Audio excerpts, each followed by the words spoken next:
All right. So I just want to thank you ladies for joining. Hopefully the other two ladies can hop on. And if not, anyone who's catching this replay the next day, thank you so much for your time. What I basically did with this 6 week series is I took 200 hours of yoga training and tried to condense it into 6 hours pretty much, just to give everyone an understanding of what yoga is. Because a lot of people think yoga is just you're moving your body, you're doing the poses, the asanas, and there's just so much more to it. So that's what tonight is about, is we are just learning the history of yoga, how it made its way out west, and just kind of diving into it. And then we will be doing a meditation at the end. So hopefully you guys are nice and cozy. And it is also a new moon, and it's a really cool new moon because it's going to be a solar eclipse as well. And there's just all sorts of fun stuff. So if you're into that astrology kind of stuff, it's just great for kind of cleansing the past and just opening up yourself to new beginnings and new starts and just everything like that. It's a whole different ball game. I got into moon manifestation a while ago too, so that'll be a different topic. But so what I don't know if you guys checked out your manual or not. I just have mine here that I'll kind of go through. So the basics is just kind of the history of yoga. There's 4 different paths of yoga, the Yoga Sutras of Patanjali, the 8 limbs of yoga, and just kind of how it made its way out west, because it did originate in India. A lot of it was Buddhism was involved. So, and now we're so lucky that we can do yoga and offer yoga classes and go to yoga classes. And like I said, a lot of people just think that it's the poses, and there's just so much more to that. So BKS Iyengar was the one that brought it out to the West. He was also the one that did restorative yoga. He made the usage of props and everything like that, and just made yoga accessible to everybody. So I don't know if you guys have done a restorative. Kaylee, I think you've done, actually you both were at my restorative workshop. So it's just really nice to facilitate that awareness of the body and allow the benefits of yoga without having to strain or anything like that.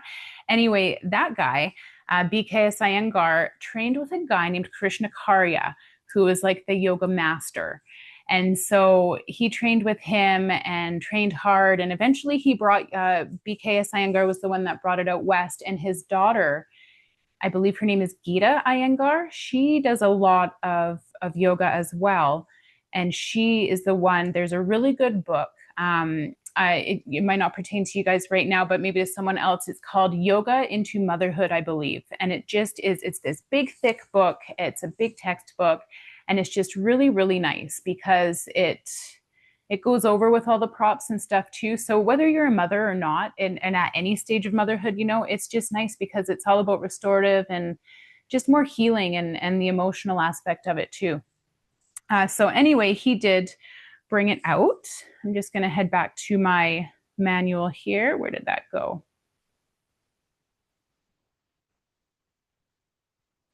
There we go. So I wanted to go over the 4 paths of yoga. So for those who aren't aware, there is 4 paths.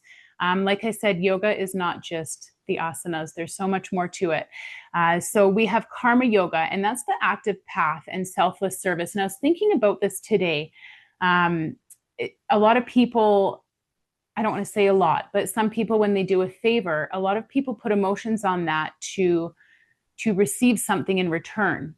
And we really shouldn't, because then it's not selfless service. We're serving somebody, but we're putting attachments onto it. And so I'm part of my Wards Relief Society. So I love the service aspect of it. So I do a lot of stuff. And it got me thinking, when you're making a new mom a meal, or someone who's had surgery, things like that, you don't expect them to make something back. But I have had times where I've helped out friends where you almost feel like they're abusing it a little bit. And I came to think about it, instead of having those negative emotions, I need to learn to speak up and use my voice and say, if I'm going to help you, then maybe they could give back in some way. But I hate confrontation, so I try not to put emotions on that. So I'm just like, I'm just going to do this out of the goodness of my own heart. But I've definitely felt times where, you know, people kind of just use you a little bit, not so much in my older years. But yeah, so the karma yoga, that's just doing things for other people without expecting anything in return. Which is easier said than done. I know a lot of people, you know, when I was younger, I was very greedy. And my husband always said, well, why? Why be greedy? Why not just give and be nice and be kind? And I'm like, oh, you know, that actually makes life a whole lot better. So we have karma yoga. That's the active path, selfless service, eliminating the ego and attachments, and to serve humanity without reward. Next, we have Jnana. I'm going to say that wrong, Jnana, which is the philosophical path. And that's focusing on knowledge and wisdom, the ancient scriptures, spiritual evolution. Now, a lot of people think that yoga is just tied down to Hinduism, which it is essentially. But your faith can come from any religion, you know, and you can still practice yoga.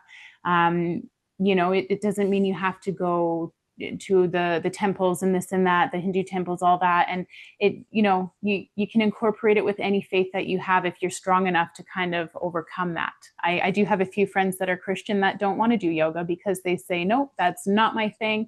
And I've kind of gotten into it a little bit with them, but then you get to the point where you're like, you know what? It's not worth arguing with a friend when, you know, you won't change their mind and they probably won't change yours. So anyway, that's, yeah, just a little bit more faith-based. Then there's the Bhakti yoga, which is the devotional path. So chanting, prayer, mantras, they help turn negative energy into love. And again, that kind of ties in with the other one. But I could do a whole series on mantras. I was thinking about mantras and mudras the other day because there are so many nice things. It's just the positive, powerful thinking and positive thinking.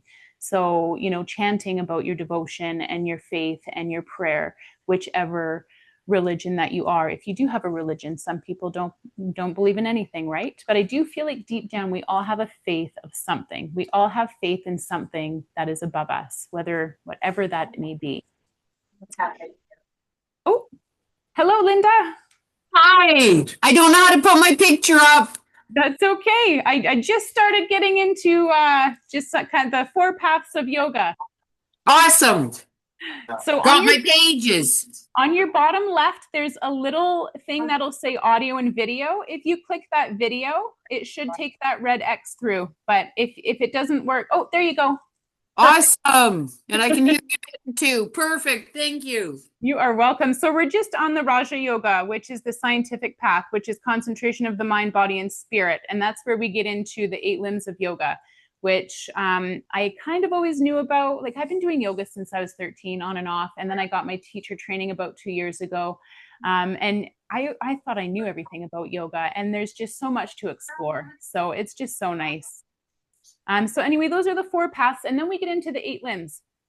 So we have the yamas, which are the 5 ethical restraints, and they're how you treat others, which is a huge thing. So we're going to go into those. Again, I'm just going to kind of whip through these. I really want us to have a good deep meditation tonight and just kind of allow our bodies to relax. So we have the yamas. There's ahimsa, which is nonviolence and non-judgment. Satya, which is truthfulness. Asteya, which is non-stealing. Now, this is a big one because a lot of people think stealing, you know, you're stealing a physical object. And I like this because in my training, she talks about stealing time as well and stealing other things and just being greedy, which brings me back to when I was younger, because Linda, actually, who just chimed in, she's known me for probably over 20 years. And I definitely am not who I was 20 years ago than who I am today. So it's just so nice to just, you know, grow up a little bit and learn that it's so nice to give in the world and just be a good person. And that's where the yamas and niyamas come in a lot. Brahmacharya, that pretty much is don't overindulge. A big one for this one is it is just about, you know, it says expectations, food, and sex. Brahmacharya is pretty much, oh, what's the word? You're refraining from sex. It's a lot about sexual desire until you find that one person. But even then, a lot of people out in India, you know, they'll go out and live in the woods by themselves and they refrain from everything. They don't even wear clothes. They're wearing, you know, these patches of whatever they find in nature. They seclude themselves. And some of these guys even give up their families to find this total enlightenment in the middle of nowhere. And the last one is a parigraha, which is non-grasping. So being in the present moment, not holding on to the past, which is a big one because, you know, I know there's such thing as grudges and things like that. And if you can forgive people and give up on that, holding the grudge, I swear your life changes in such different ways. I tell my kids this all the time. It takes effort to be angry. It takes zero effort to be kind. And it makes such a big difference sometimes. So those are the yamas.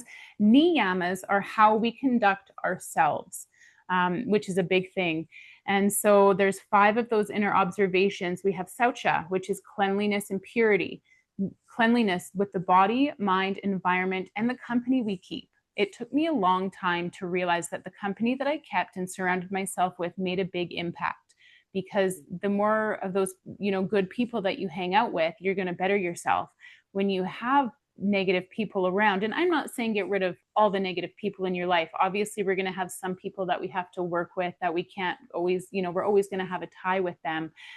But having good company in your life makes such a difference. It uplifts you, it motivates you. It is life-changing. And sometimes you don't learn that until later on in life. So like I said, though, better late than never. Then we have Santosa.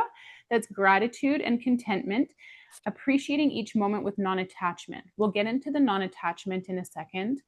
And then we've got Tapas, that's self-discipline, which sometimes can be tough, especially when breaking old habits. Svadhyaya, which is self-study and reflection, awareness of every moment, and the layers of love and growth. And then Isavara Pradinahana is your devotion. So again, your faith. I was talking about faith earlier. Even if you're not, Christian or Hindu or whatever you are, everyone has faith in something. I'm actually working on a blog right now about faith because I'm in a bit of a spiritual limbo. I know that there's something up there. I'm not too sure what that is or how to go about that. So I've been thinking a lot about faith lately and what gives me faith in my spiritual limbo. So it doesn't matter what religion you are. Everyone is capable of having faith. We all have faith in something. We just have to find out what that is. So we're moving on. So those are the first 2 of the 8 limbs of yoga. Number 3 is what we know as the asanas, which is the poses. And that is what people think yoga is, but really it's one of the 8 limbs. And so that's just, preparing our physical body. And so number 4 is pranayama, which is breathing. I love pranayama. It's life force or breath expansion. And there is so many different types of pranayama. So we will get into that a little bit next week with our yin. And then the last week, I believe, with the more meditation and yoga nidra, we'll do some pranayama and touch base on that. Pratyahara, withdraw from the senses. That has been my biggest one because you need to withdraw from everything. You don't want to have your emotions tied to certain things. That's when I was saying about selfless service earlier with the karmic path of yoga. When you do something for someone, withdrawing from the senses is not expecting anything in return. And when you don't, get something in return, you can't be upset about it because you're just living in that moment. So that's the pratyahara. Dharana is concentration and dhyana is meditation. These 2 get mixed up a little bit. Concentration is just focusing when the mind fluctuates, and meditation is diving way more inward, way more on a spiritual level. And then finally, the 8th limb. Sometimes I feel like I've had moments of samadhi and it's total enlightenment, but they're very, very quick little moments. And I'm like, you know what, I've had this and I felt it. But some of these yogis, they get, hours of this. And I'm thinking, I'm not there yet. Maybe I'll be there one day. But for right now, I'll take my few little seconds here and there. So before I go on, that was the 8 limbs of yoga and the 4 paths of yoga. Does anyone have any questions before I carry on? Everyone's doing good? Okay. Number 6, dharana, concentration. Yeah. Is that like mindfulness? It is, yeah. And what it is, so with dharana, it's like you're still thinking about your thoughts, you're addressing your thoughts, and then you're letting them float on. Whereas with meditation, you want to try and block everything out and just stay. I don't want to necessarily call it tunnel vision, but in your meditation, you're in that, you're fully in your meditation. So even though you're aware, it's next level, whereas dharana is you're still thinking of your thoughts. Whereas meditation, you should try and have those pushed away already. And I mean, Okay. in meditation, sometimes we do think and have thoughts, or, and what you're supposed to do is just address that thought quickly and push it away and try and get back to why what you're doing there. I'm still on counting. Controls the thoughts for me. Yeah, well, it's that works for some people. Counting does. It's like when you count at bedtime. It's an old saying, count sheep, but it's true. So now we have the Yoga Sutras of Patanjali, and I'm actually taking my 300-hour yoga course right now, and it is in depth. It's a lot more about the history, a lot more about the philosophy. So I have an assignment on the Yoga Sutras of Patanjali, and this has been probably my toughest one, because you do have to dig deep and you do have to decipher and depict all these things and how it relates, and it's tough. It's like English literature. I was never super good at English lit, and so just that old style of reading and writing and things like that. There's so much emotion in it. It's so much deeper than, and for me, I will admit that is my strong spot. Give me math or anything else, but English literature, I actually just bought a couple old books so that I could kind of get into that, and educate myself on it. But yeah, so anyway, the Yoga Sutras of Patanjali, there is a couple books. I will send out in an email. I was thinking about this today. I'm going to send you guys an email of all the books that I have and reference to everything that we're going to go over in this series. And Amazon has great used books. Marketplace is always good. Not saying you guys have to buy them, but if you want to get more into yoga, or this is down your path, I would definitely recommend having a few key books on hand. Anyway, Yoga Sutras of Patanjali it's divided into 4 chapters, and they serve as a progressive guide for the spiritual journey. And so chapter 1 is enlightenment, chapter 2 is the practice, chapter 3 is the accomplishments, and chapter 4 is liberation. It's there's just so much more to it than I can tell in a minute or under. But it's pretty much, I think, is there 137? Did I put that in there? Sorry, 196 verses, or aphorisms meant to be memorized and discussed with a teacher. And so it's just how we conduct ourselves in life, how we deal with others, our own religious practice, no matter what your religion is. So I am going to send out a list of that book, because it's, like I said, yoga is so much more than just the poses. There's so much more in depth. And even with this first week, just a little bit of the history of yoga, it's like this is like the teeniest, tiniest tip of the iceberg. There's so much more that goes with it. And there's so much ancient text too with Hinduism. There's the Vedas and the Rig Veda and, this and that. And it's really lovely. And then, from yoga, you get Yoga Nidra, which we'll do in the last week. And then there's different styles of yoga. So anyway, speaking of different styles of yoga, there is, I don't even know how many styles there are, because what people do is they take a little bit and make it their own style. Like say Bikram yoga. I did Bikram years ago, and I believe it's 40-degree temperature and 40% humidity. It's 26 poses that you do, and you do them twice. And the idea is that that second time around, you can get a little bit deeper. So that's just one of many. There's Kundalini yoga, which is it's a lot more spiritual, I should say. I don't know if you're familiar with a Kundalini awakening. Has anyone heard of Kundalini yoga?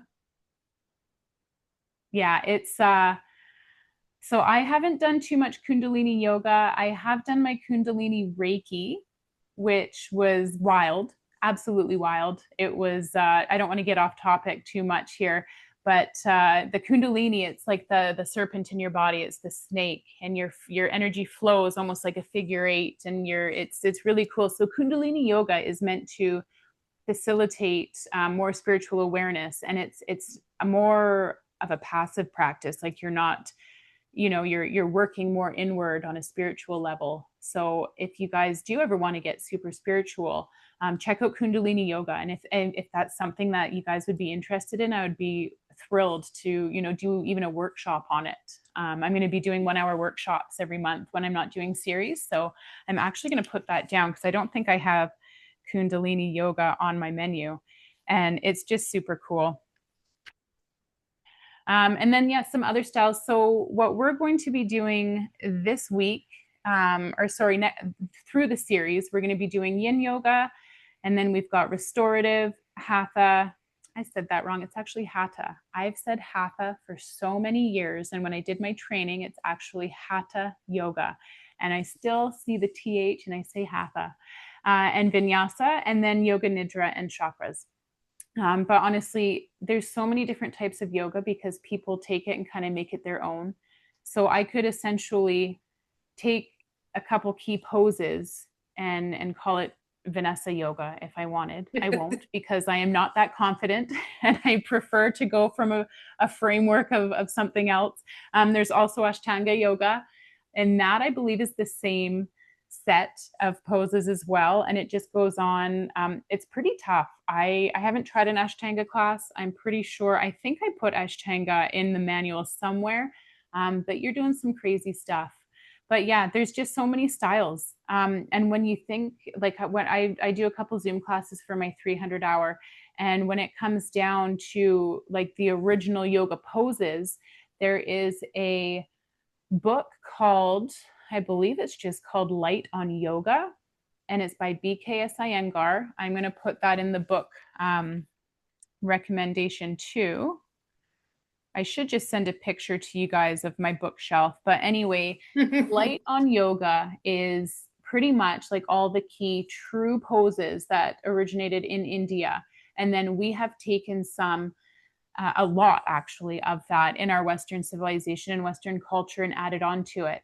So there is a book too called 2100 Asanas.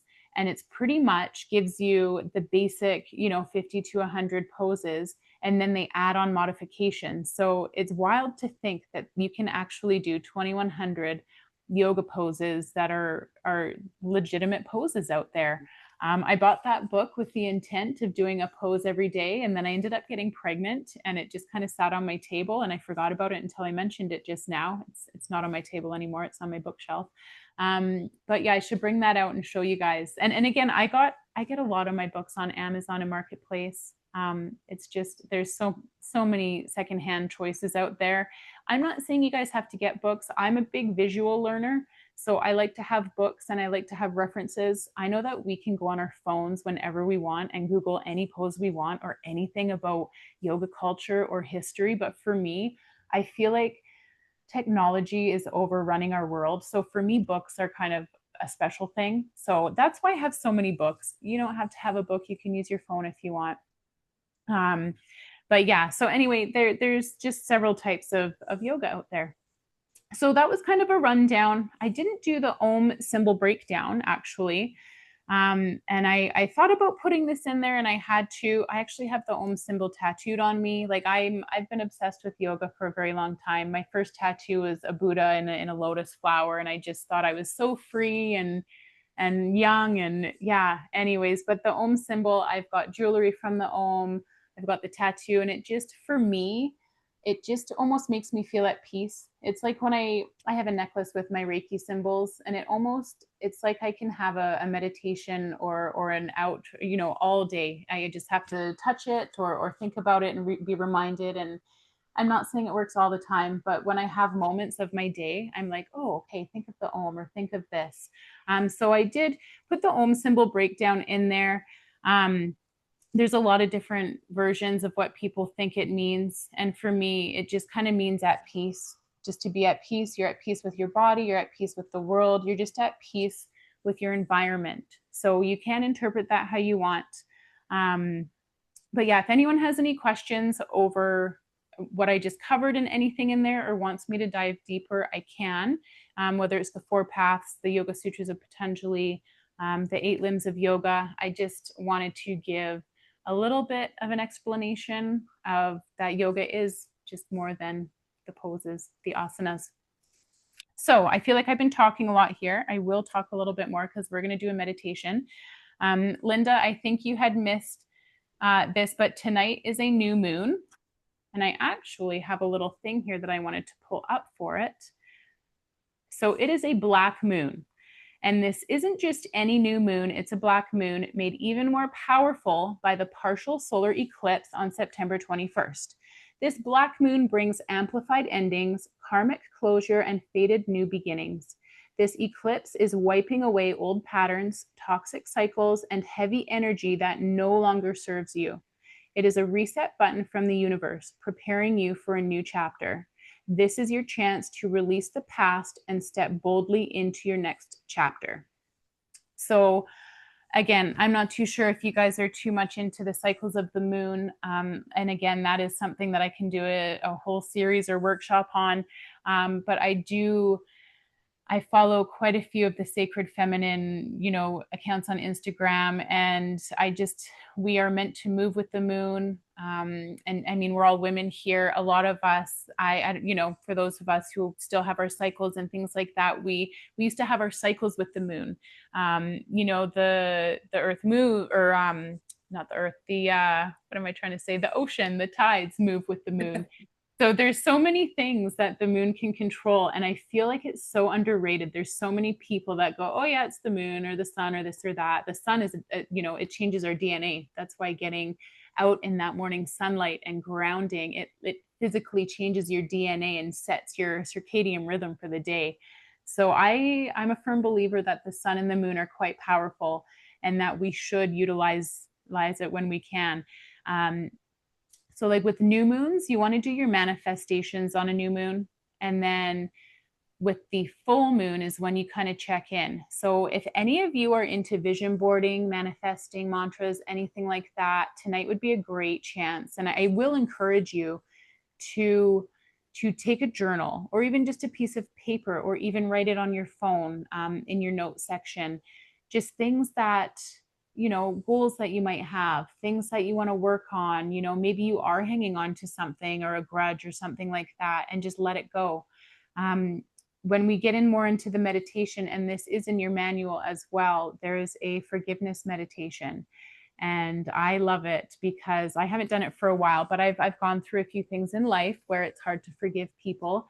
And like I said, to forgive somebody and let go of that grudge and those emotions, it's not even pratyahara, where you're withdrawing from the senses, and living in the moment. It's just a release. And like I say, it's easier to be kind and just happy and free spirited than it is to have harbored emotions of anger and resentment and things like that, and especially in the world that we live in now, there's so much stuff going on. It's crazy. um it's yeah, anyway. So what we're going to do is, we're going to go into a little bit of a meditation now. So I want to just have you guys relaxed and all that. So you can stay seated. If you want, you can shut or lay down, but I want you to shut your eyes and all that. And I just want you to take a moment here.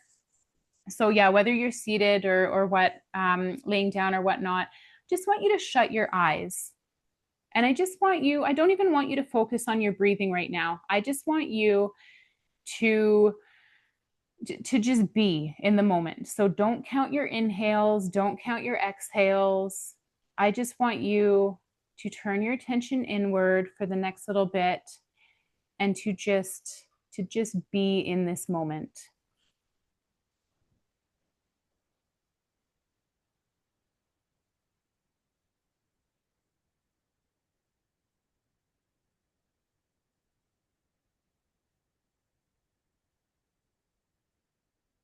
I just want you to feel how your breath feels as it goes in through your nose and comes down through your throat.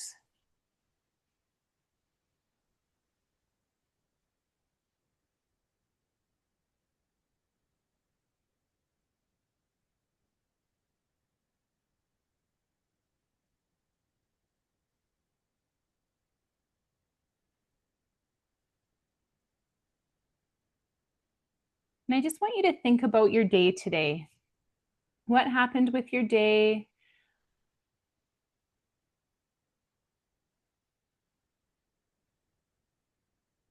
And think about all the good things that happened. Maybe you did good things for somebody else.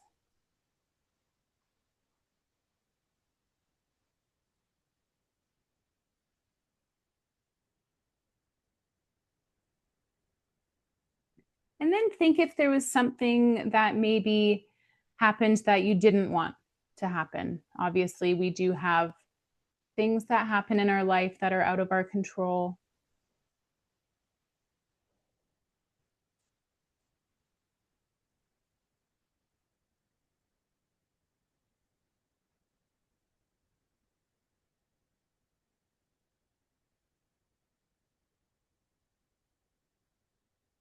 Now, on your next inhale, I want you to think about anything that you didn't like about today. And as you exhale, exhale through your mouth, make a little bit of sound, and just let all the negativity go.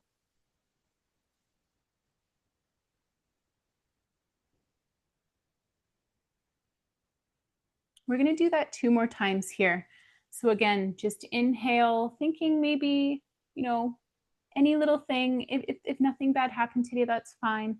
But you just want to exhale anything, whether it's pain in your body, something that you've been overthinking about, just let it go with those exhales.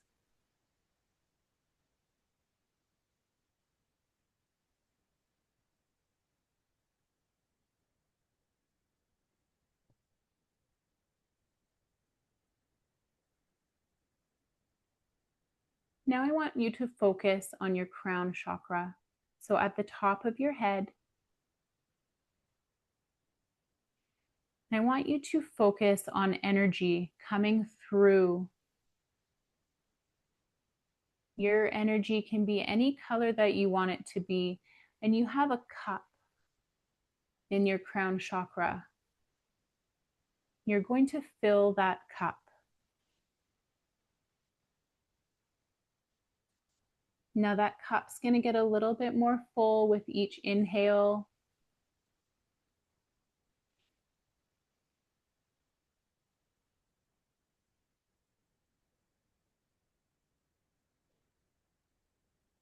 Now your cup is getting close to the top. Maybe it's starting to overflow a bit, and that energy comes down, washing over your face, through your neck and your shoulders.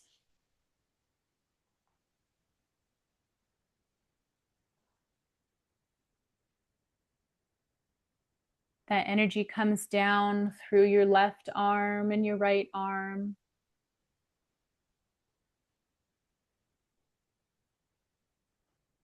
It's filling your chest, your torso, your upper and lower back.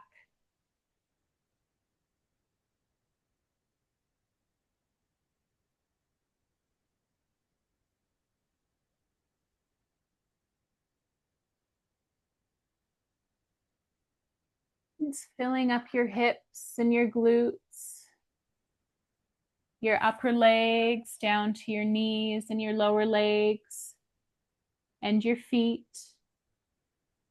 and your toes.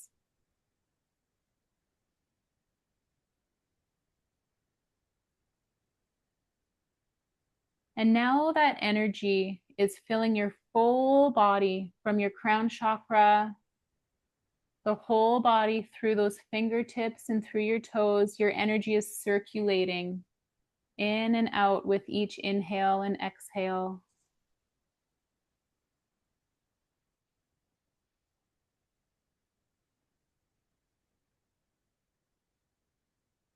And now that cup in your crown chakra, it slowly starts to tip over, and that energy pours down into your third eye, in between your eyebrows.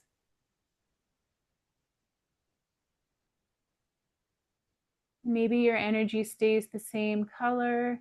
Maybe it changes here. Just seeing how it looks.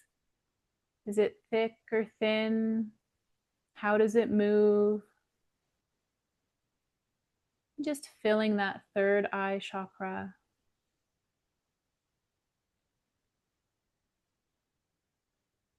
Feeling the tingling sensation across your forehead.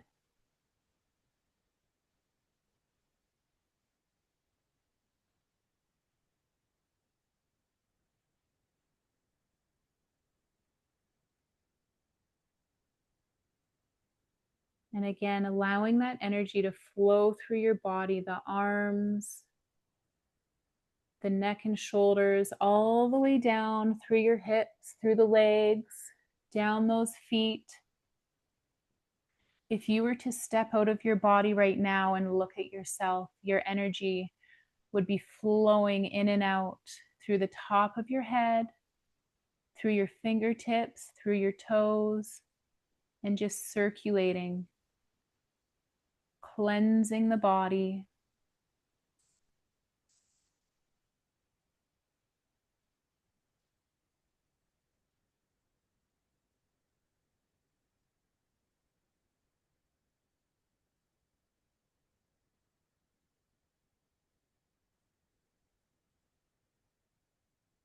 And that energy eventually fills up to the top of the cup on your third eye, and you watch it get fuller and fuller before it slowly tips over, and the energy pours down into your throat.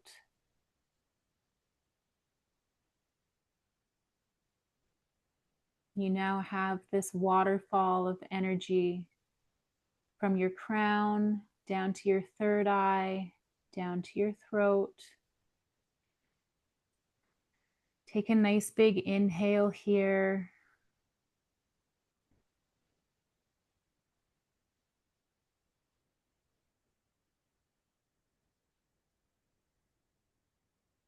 And I want you to say something. You can say it out loud, you can say it in your mind, but say something nice to yourself, something that you're thankful for today.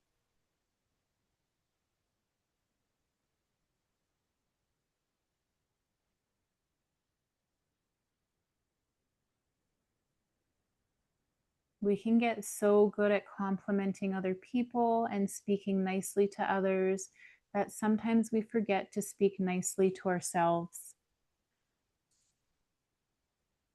We can be our own biggest critic, so why not be our own biggest supporter as well?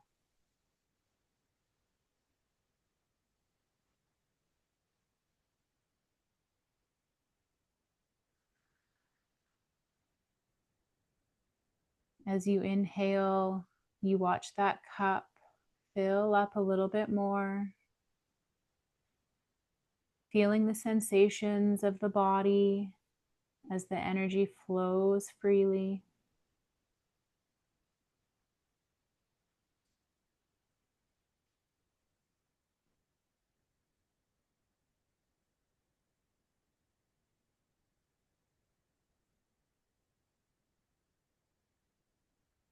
Another inhale into your body as your cup gets a little more full. And eventually you watch that throat chakra slowly tip and pour down.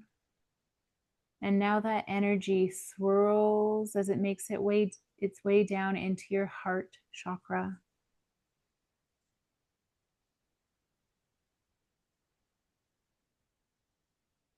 Feel your chest expand with each breath. Bring that energy wide across from one underarm to the other. And just sitting up a little taller if you're sitting, or if you're laying down, feeling your spine lengthen a little bit as your chest is nice and proud. And just bringing that energy in for the expansion.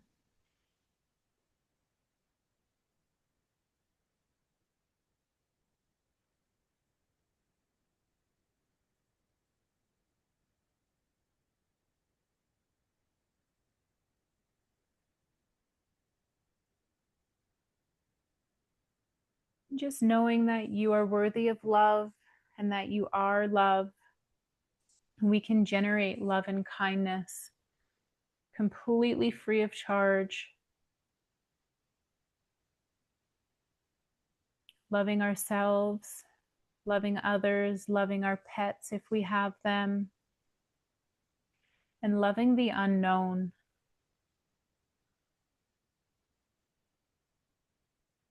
Having our faith, something that we know is out there, our curiosity peaks, And whatever that may be, we know that we hold it close into our heart, filling it with that energy of love.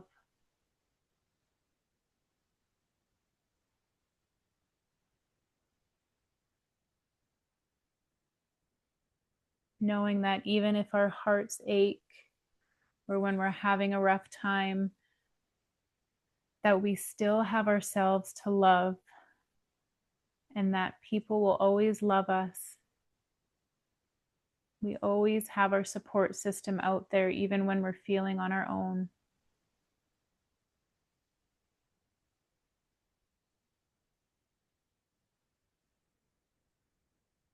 And just taking a step back here, I want you to look at your body while we're in this meditation. And just think about your energy. What color was it when you started? What color is it now? The movement of that energy, the vibrations through your body. What are you feeling and what are you seeing?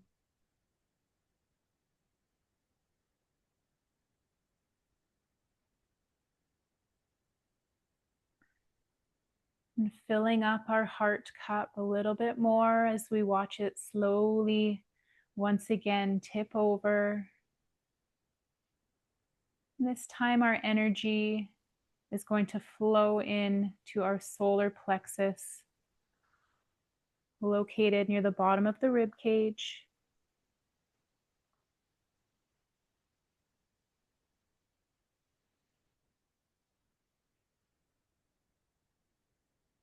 And filling your abdomen and rib cage with your next inhale. Again, that nice expansion, nice deep belly breath. That energy is covering every inch of your stomach, swirling around back, lubricating your spine.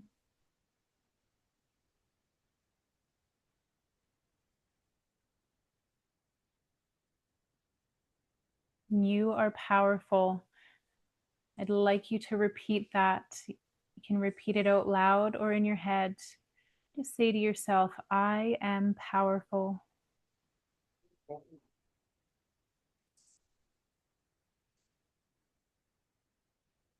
And again, feeling that energy still coming through the tips of your fingers, the tips of your toes, circulating your body. With each inhale, you bring in more of that energy from the crown chakra, and it fills your body with love, with creativity, with nourishment.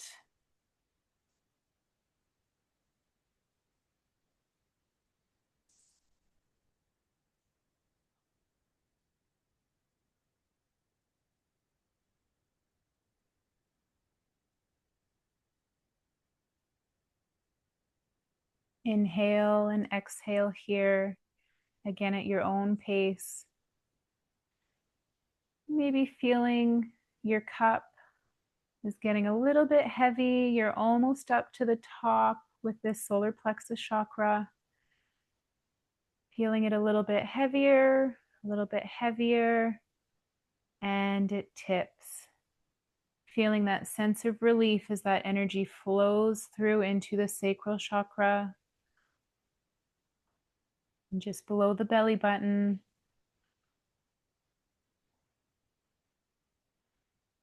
And just feeling like the powerful goddess that you are here. Repeat after me. I am powerful. I am powerful.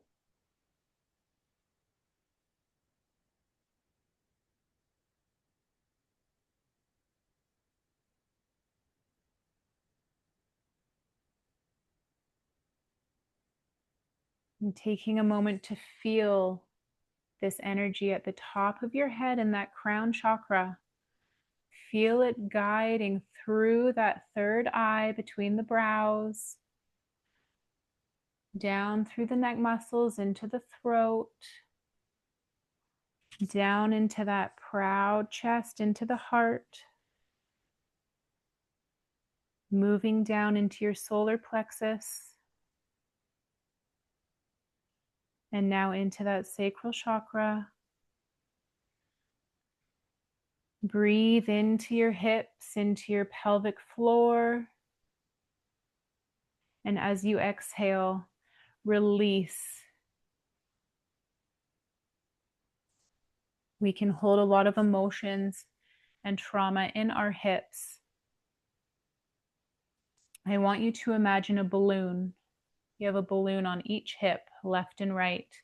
And on your next inhale, that balloon gets a little bit bigger, a little bit bigger, and a little bit bigger. And then as you exhale, that balloon contracts and gets smaller and smaller and smaller. Again, inhale. As that balloon gets bigger, it's attracting all those emotions in the hips. And as you exhale, all those emotions are released through the top of that balloon. Again, inhale as the balloon expands. Exhale, releasing all those emotions. Just feeling a little bit lighter here.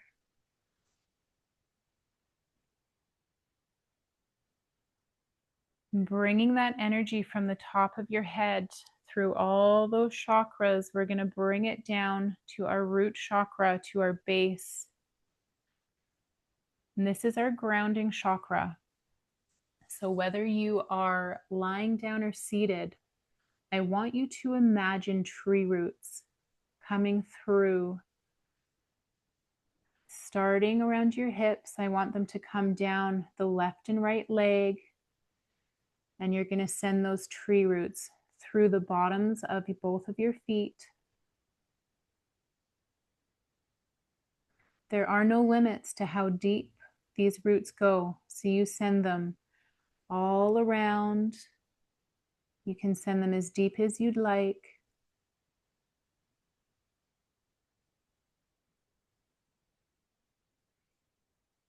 With each exhale, you send those roots a little bit deeper.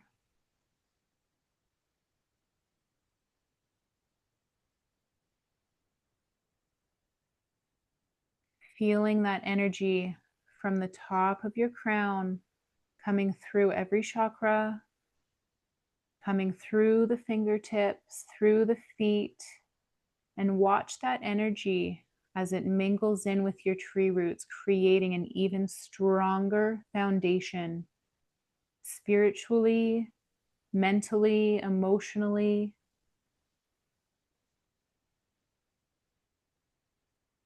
And just staying here for a moment in your body, in this moment.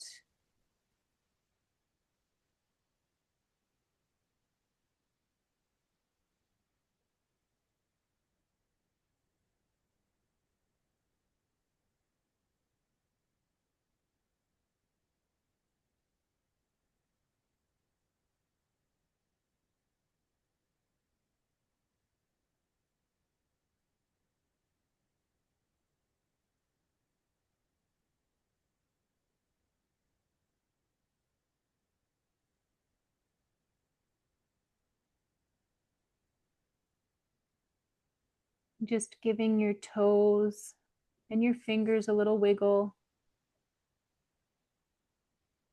Getting some movement in your body. And just bringing your awareness first back to your body and then back to your room. And keeping your eyes closed here for another moment.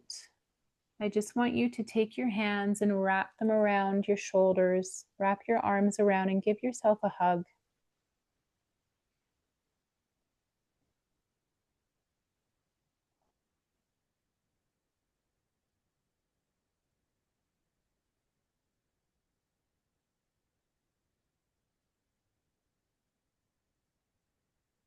And when you're ready, if you're lying down, just coming up nice and slow into a seated position. If you're already in a seated position, just gently opening your eyes and just bringing your awareness back to your surroundings.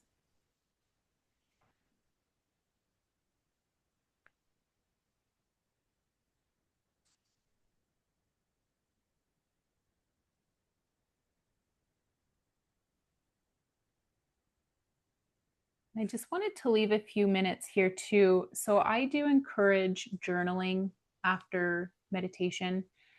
Um, it's it's so journaling in general is great. I love journaling. But journaling after meditation because it's different for everybody. So I wanted to leave a few minutes. I mean, you don't have to share your experience that we just had, but I always like to share with others because our sensations in our body are different. The way that we view our energy is different. Even how we view our cups pouring into each other or into another. Every experience is different. There's no, I mean, I believe in magical things. So you might be doing a meditation and someone way across the world might have a split second of the same meditation, say. But everything is unique to us because we perceive everything differently in the world. And that's the beauty of it, is that we're all different. We can have a lot of similarities, but at the end of the day, down to our DNA and our fingerprints, no two people are the same. So you can never expect people to have the same experiences. But anyway, I just wanted to see if anyone wanted to share any takeaways on how that meditation made them feel. And no pressure, but I just wanted to leave a few minutes for questions and just reflecting on the session. So if anyone wants, feel free to share. Okay, well, then there's me. I knew you would share, Linda. Some things you can count on. That's the first led meditation I've been in a long, long time. And that's really nice. As I'm doing it, I'm cheating a little bit. I've got my feet on a grounding mat, Okay. but the meditation enhanced it. Like there's a sensation in the grounding mat, right? There's a tingling that goes through. I have a grounding sheet that I sleep on sometimes too. And the meditation gave me that same kind of tingle. I can't describe it any other way, but it feels good to be back.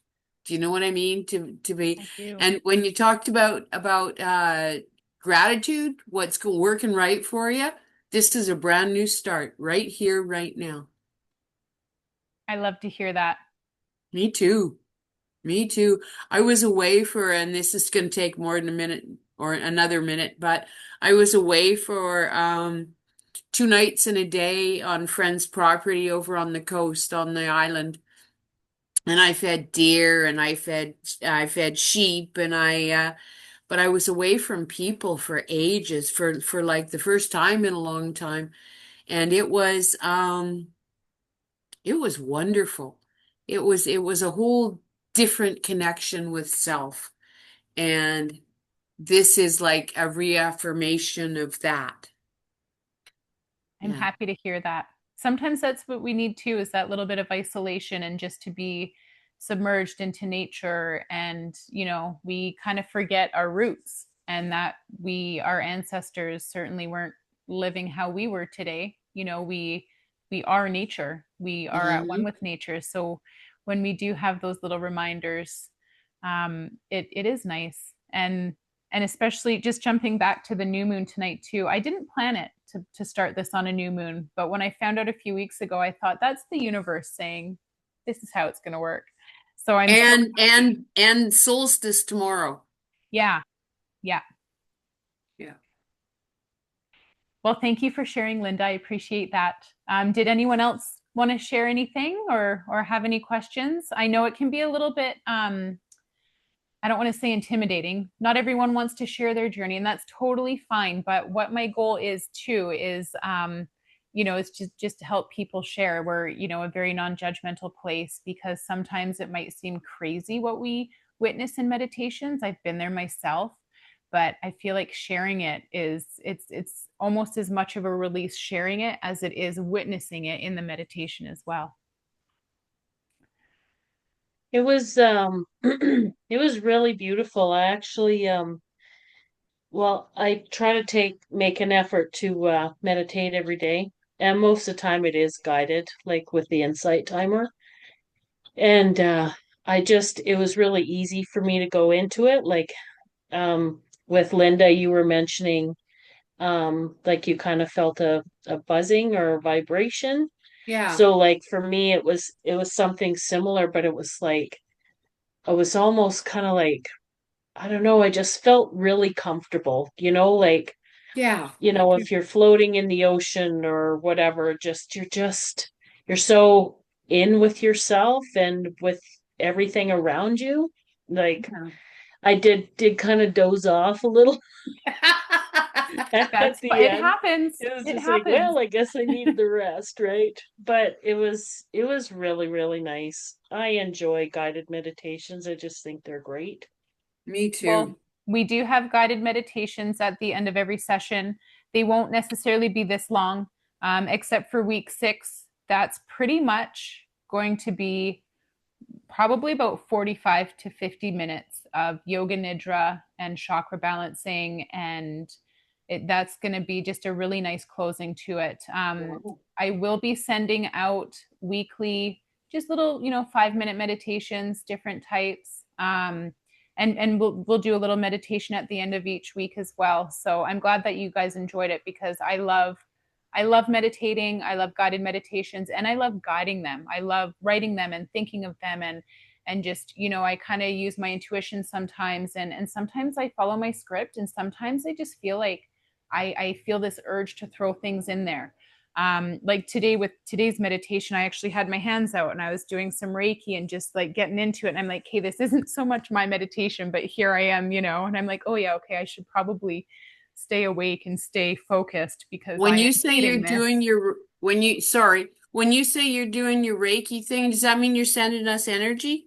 Yeah, I just sometimes I feel like someone might need energy or this or that. I hope this is okay to say, but Kaylee, I just felt like you needed a little extra love, so I felt like I just kind of focused on you a little bit more. It's it just kind of is what I do and what I feel like.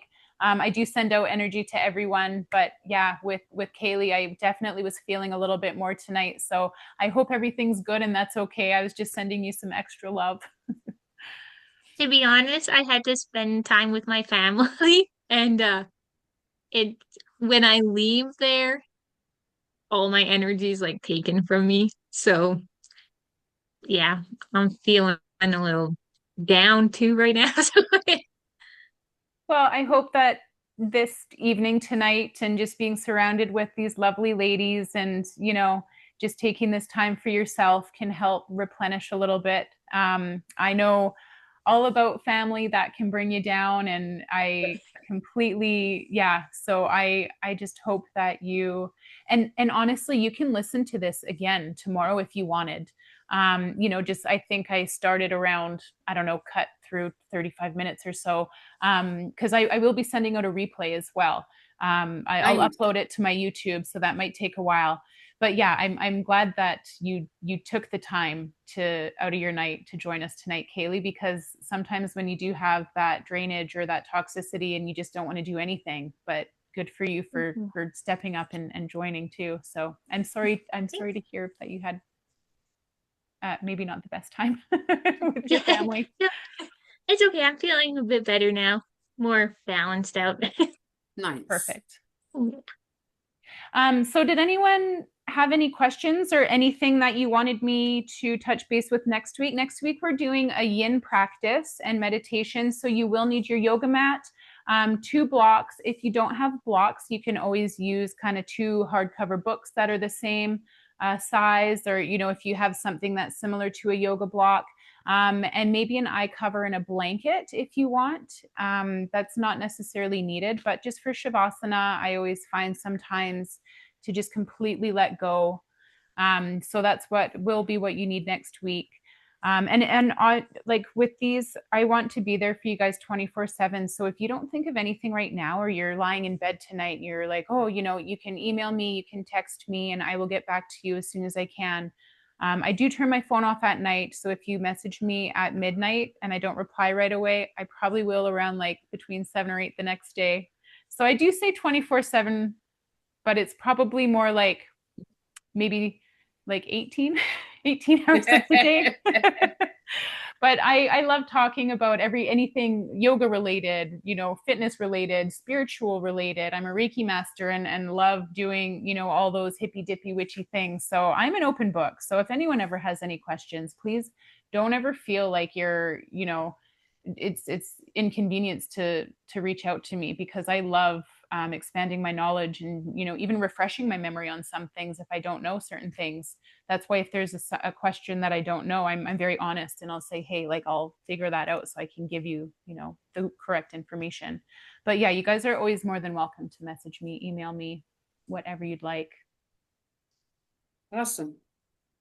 Is All that your right. bell? Pardon? Is that your bell? No. Did you hear a bell? I did. Oh, I don't That's the think it was second mine. time now. Oh, Somebody's got a bell. nothing came up on my end. I did want to ask quickly before we are done. Did anyone hear my chickens going crazy during that meditation? No. So I'm in an outbuilding outside, and I do have a noise canceling microphone. And I did test it out with Kaylee one time with a practice. And not that I don't trust what you said, Kaylee, but this chicken was like going crazy. She was going ham out there. And all I could think was like, okay, at least it's a chicken and it's not like a train, like a chicken is from nature, whatever. So anyway, I'm glad that you got, because I don't know what's going on. She went on for about a minute and I just thought, oh, Lordy, here we go. But She wanted to be in with the girls. She did. She wanted her voice to be heard. And what's funny, actually, is I think it was around the time we were at the throat chakra. Maybe she's a very spiritual chicken. I should probably go check that out. I could be onto something here. This is a nice size group for me. Yeah, so there's two others, two others, sorry, that signed up. And I don't know if they will be able to make every Sunday, but I was really glad to just have, the four of us even. It's a lot different when you get to interact on a live video than just doing a recording and posting it to your YouTube channel after, because you get feedback and you get to share your experience and you just pick up more on energy. So I'm really thankful that you ladies joined me. And for the two ladies that couldn't and who are watching the replay, I am so grateful for you ladies as well. So I hope that, you guys get something out of it as well. But is there any other takeaways before we end our session tonight? All right, everyone seems good. I hope that you ladies have a great night's sleep. And yeah, like I said, I'm going to upload this to my YouTube channel. It will be listed privately, so only those with this series will have the link. So once I send it to you, you can just kind of skip through all the stuff that I did in the beginning, unless you want to listen to it again. But yeah, I think it was around the 35-minute mark is when we did the meditation, because it is nice. And I mean, you can do the same guided meditation 100 times and every experience will be different. So I do encourage listening, and not just with this, but with our future videos too. And like the yoga practices, split them into 2 or 3 different practices if you want, but always try and keep doing them throughout the next couple weeks and save them and, just have fun with them and journal after. There's nothing quite like journaling after a meditation when it's still fresh in your mind. Okay. Well, thank you. Yeah, and thank you. I'm so excited to see you ladies. I'm just going to, I was going to turn the recording off, but I'm still a little bit new to the tech, so bear with me. I'm sure as soon as I X out, it'll stop the recording. But yeah, thank you so much for joining me, and I look forward to seeing you again next Sunday. And in the meantime, if there's any questions or, you're going through your manual and you just want guidance or anything, or to just chat about something, please email me, text me, whatever you'd like. I love chatting about it all. Thank you. You are welcome. All right, ladies, you have a good night, and I'll see you next week. Thanks, Vanessa. You're welcome. See ya. Good night. See ya.